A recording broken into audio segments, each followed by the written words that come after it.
149 points, 72 points in the paint, 48 points in the fourth quarter. 17 turnovers didn't help, but the defense just wasn't good enough, and I think everyone realizes, we obviously had many opportunities to win it down the stretch at the end of the game there, but probably didn't deserve it the way we guarded all night. So frustrating night, and our level dropped, and we got to pick it up. Drawn up for that last offensive possession, TLC had to miss, but was it just a good basketball play on his cut? Was that the idea going in? What were you looking for? Yeah, we had Kevin on the block there. He had his ISO or Kai coming off, and they flooded Kevin, so we knew that he had a cut, and somebody had the cut, Kai, and he got it and got a wide open one and just wasn't able to finish. Malika Andrews with ESPN. Steve, when you look at that, I guess the second to last sequence where Bradley Beal hits a three, inbound pass is stolen, Russell Westbrook hits a three, where are you looking at as the biggest breakdown in that sequence?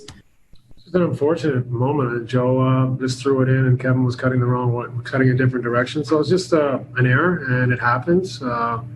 But when you give up 149 points, that's one error in about 50 defensive lapses. So, not good enough defensively. And we can look at this layup or the turnover for the three there, but we shouldn't have been in that position.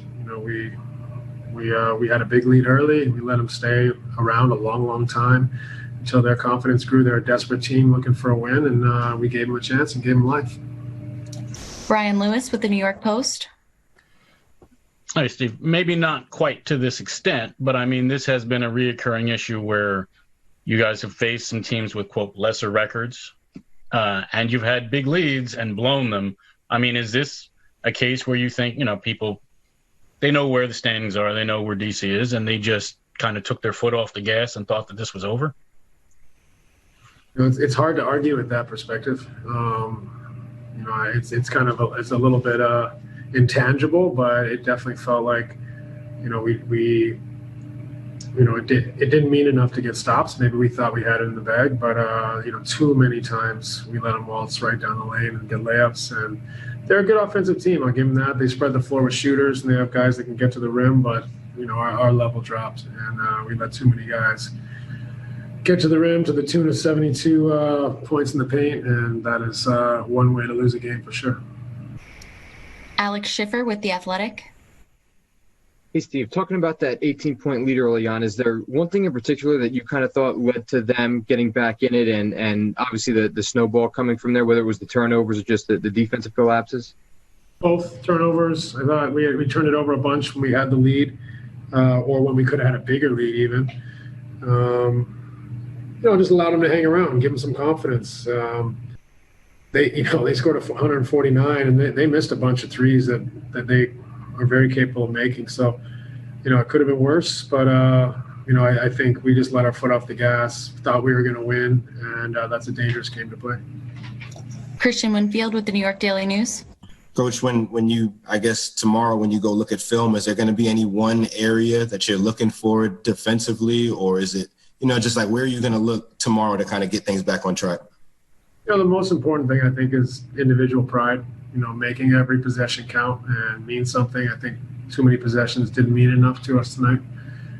We got to sit down in a stance and guard and make it difficult. And if we can cut out, 3 or 4 of those paint attempts or baskets, we win the game. But, you'd hope you can clean up a heck of a lot of them. And, I think more than anything, it's just a little bit of pride and a little bit of desperation to guard the ball and keep them out of the paint. Thanks so much, Coach. We appreciate it.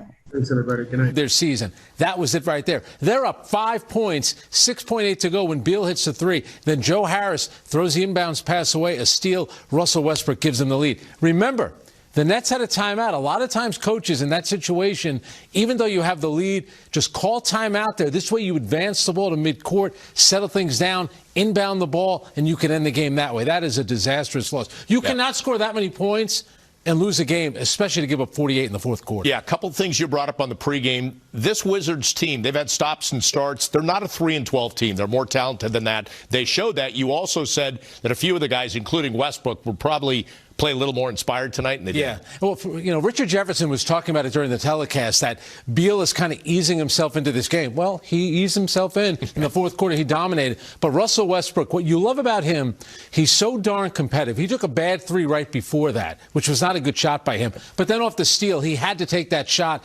knocks down the biggest shot of the game. And then at the other end, what does he want? He wants to defend Kevin Durant. And give Kyrie Irving credit. That was a smart pass by Kyrie Irving. TLC, 9 times out of 10, he's going to make that. I get it. You're under a little bit of pressure. That's a shot that you have to make. That was a good pass by Kyrie Irving on that inbounds pass with 2.9, I think it was, to go. Yeah.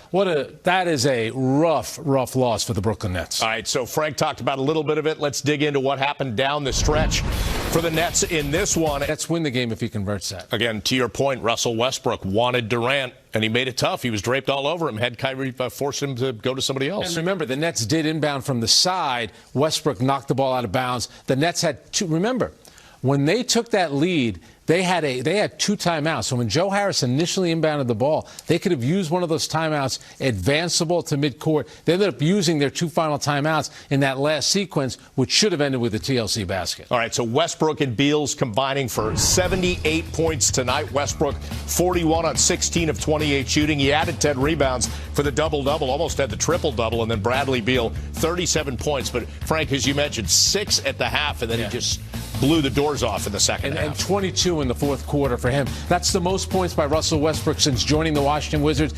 And this is the thing about Westbrook. Same thing happened last year in Houston. It took him a while to get going. Maybe this will be the game that'll snap him out of it. But that is a rough loss. To be up by, first of all, you had an 18-point lead in the first half. You're up 5 with 12 seconds to go. You give up back-to-back threes by Bradley Beal, and then the big one to Russell Westbrook right there. They had a rough loss against Washington at the beginning of the month. Yeah. This is worse. Now, I know Westbrook, Durant, Scotty Brooks, they all have a history together, but I wonder, so this means something to them, but what does it mean that the Wizards know they won this game and fought hard in this game against a team that's considered the elite in the Eastern Conference? Yeah, and exactly. And Bob, we talked about it on the pregame show. Washington was going to be a desperate team.